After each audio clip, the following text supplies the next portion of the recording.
Hi అండి. ఈరోజు వచ్చి పీరియడ్స్ రెగ్యులర్గా అవ్వడానికి, హార్మోన్ బ్యాలెన్స్ అవ్వడానికి ఒక మంచి చిట్కా అనేది చెప్తాను. దీన్ని కంటిన్యూస్గా ఫాలో అయితే మీకు ఖచ్చితంగా రిజల్ట్ అనేది వస్తుంది.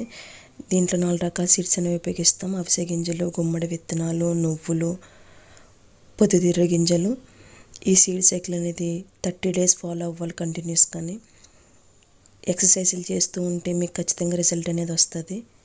దీన్ని 2 టైమ్స్ తీసుకోవాలి డేలో.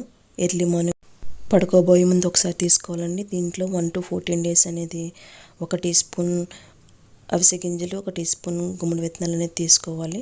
నెక్స్ట్ 15 to 28 డేస్ అనేది 1 టీ స్పూన్ నువ్వులు, 1 టీ స్పూన్ పొద్దుతిరుగుడు విత్తనాలు అనేవి తీసుకోవాలండి. ఇన్ కేస్ మీకు పీరియడ్స్ అనేవి రాకపోయిందనుకో 28 డేస్ని సేమ్ సైకిల్ అనేది కంటిన్యూ చేయాలి.